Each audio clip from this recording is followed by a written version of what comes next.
people are suffering, and certainly the entertainment industry, the sports industry. You know, people are not able to be entertained like they were before this pandemic struck us. So the guy we have with us on the line right now, I'm a big fan of his. I've seen his show half dozen times.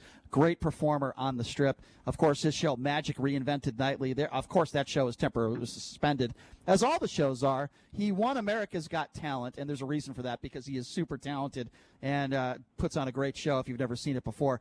None other than Mat Franco. Matt, thank you so much for joining us. How are you? Hey, what's up, Matt? I'm doing okay. All things considered, doing really well. How you doing? Doing all right. So Matt, how are you handling this coronavirus pandemic? You, your family, your friends, how are you holding up through all this? We're doing okay. Luckily, my wife, Tiana, loves being at home, so her attitude and positivity towards sort of embracing this since it's out of our control has been really helpful to me. Very strange to not be performing, so I was a very early adopter. As soon as this happened, the week we paused to the show, I started doing virtual shows on Facebook on Wednesday nights. So that's kind of gives me an excuse to take a shower and put clothes on and keep track of what day it is. So I can stay busy. But also, it's a good time to spread that smile, as you were just saying. We can't experience entertainment in the way that we're used to in person. So virtual, for me, is the next best thing. So I have to ask you this, you mentioned you're doing some free Facebook shows on Facebook Live, which is awesome, by the way, that you're doing that. I wanted to ask you, as a magician, is it something where you need to stay sharp and you need to continue to do your magic, say, even in the comfort of your own home, just to stay sharp? I mean, how does that work as a magician? Well, I've been using the extra time to do that, to have extra time to practice, extra time to write and research and read and create. I mean, I think I could probably write 3 new versions of the Vegas show by the time I actually get back on stage. Wow. That's depending cool. on how long this goes for. However, the part that I think that you do need to stay sharp with is the actual, kind of like a comedian, the actual flight time of getting back on stage and feeling the crowd and improvising in the moment. Those are the things that I miss and kind of want to keep that wheel going so it doesn't get squeaky, if that makes sense.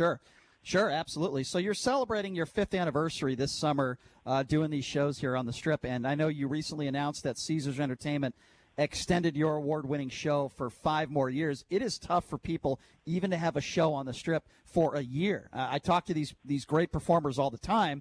It's tough to have lasting power in Las Vegas, right? Not everybody can be like Wayne Newton or Siegfried and Roy. So my question to you is, what would you credit it to, your staying power and the fact that you're going to be on the Strip for at least a decade, maybe more?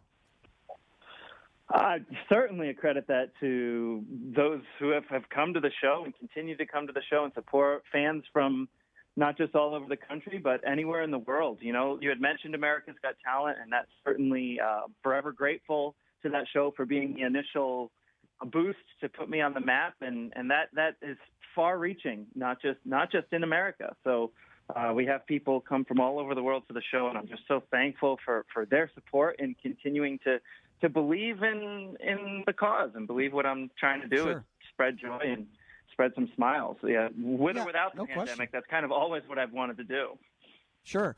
I want to ask you a little bit about those days before America's Got Talent. Obviously, right now, you're a household name. You have been for quite some time.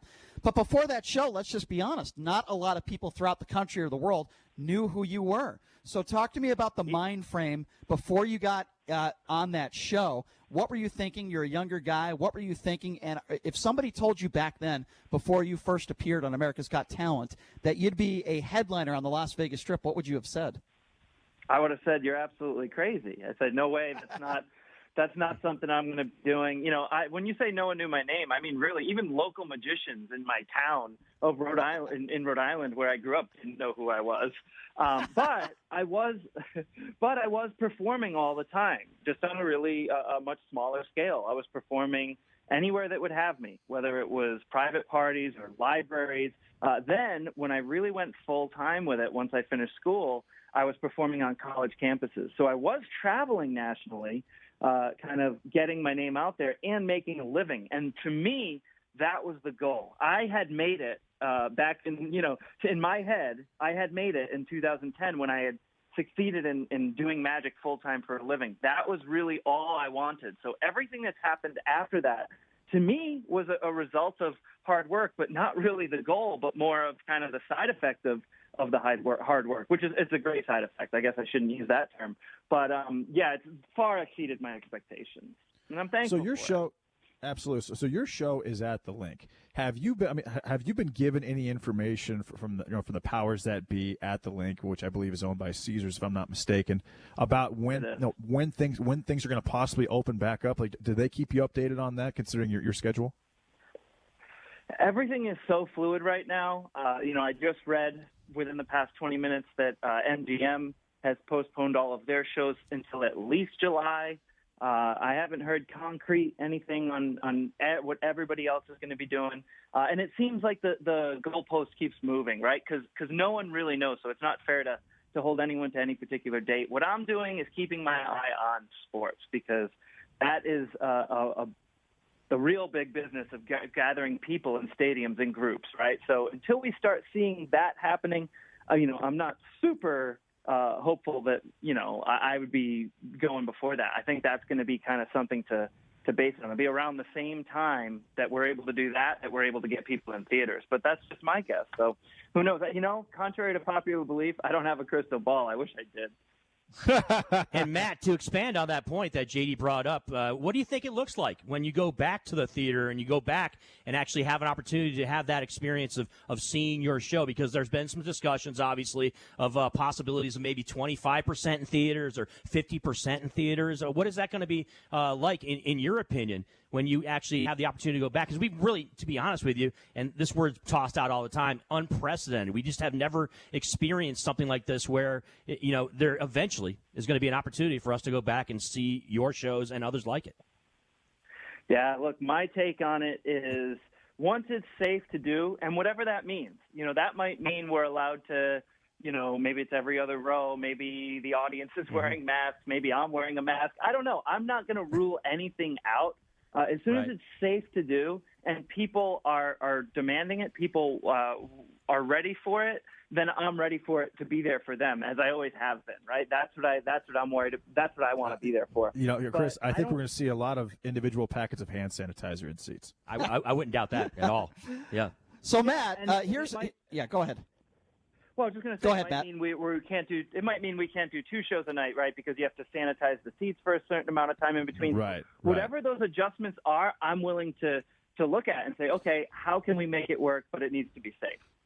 Matt, with all of your talents, why can't we get yourself, David Copperfield, all the famous magicians in Las Vegas, and make this virus disappear? I find it very selfish you guys haven't gotten together to do that yet. What is your explanation for that? That's a very valid point, Brian. I wish I could say you were the first person to ask me that today. It's such a good Well, you know what? I wanted to ask, you've been in this town a while now. What are your favorite hot spots? What do you enjoy about, changing your life, really, right, and moving here to Las Vegas?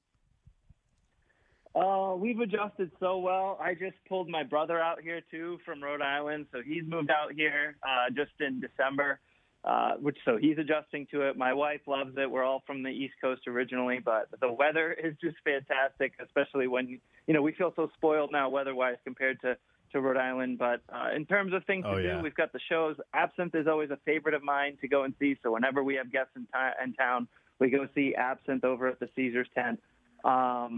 As well as, I've also gone vegan in the past few years, and we have great vegan restaurants here off the Strip that we like to frequent. Of course, not now, but only in a to-go form. But restaurants, shows, what's not to like about this place? It's an entertainment mecca when it's up and running. So, yes, has anyone ever told you that you are a lookalike to an extent of James Franco? Has anyone ever told you that?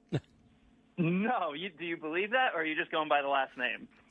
No, I actually do believe that. I was just watching Pineapple Express the other day. You do resemble Matt. You do resemble James Franco a little bit. I actually think he looks more like his younger brother Dave Franco. Well, probably, so yeah. Funny. But I've never gotten that ever. I will say our last names on paper look very similar. very, very much. That's very true. Hey, Matt, last question for you. And by the way, we do appreciate the time.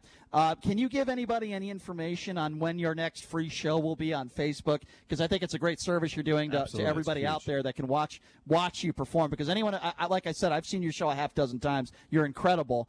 Never get bored at your show, and it's fun, family-friendly shows. Do you have another date set up, or maybe you'll be setting something up where people can watch you on social media?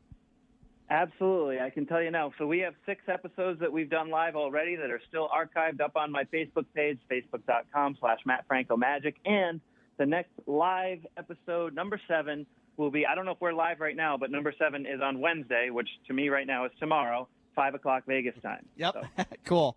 Matt, you're a class act, my friend. Keep up the great work, and hope we can get you back in there doing shows soon. I really appreciate you taking some time to join us. Stay safe with you and your family, and look forward to catching up with you again sometime down the road, okay? Right back at you. Thank you so much, guys. Appreciate you. All right. Appreciate it. Thanks a lot, There you Matt. go. There is – he's very talented. Why? Because he won a very big show with the word talent in it. He has the monopoly on the cab advertising. There is not. It's everywhere. There is not a cab in town that doesn't have Mat Franco's show advertising on the top of it. Rhode Island guy, outside Absolutely. Providence, one of my favorite I'm movies. telling you, we need to Alec gather. Baldwin. We need to Solid. gather Franco along with David Copperfield, Murray Sawchuk, Mike Hammer. Let's see if get these magical minds together and see if they can cure the coronavirus.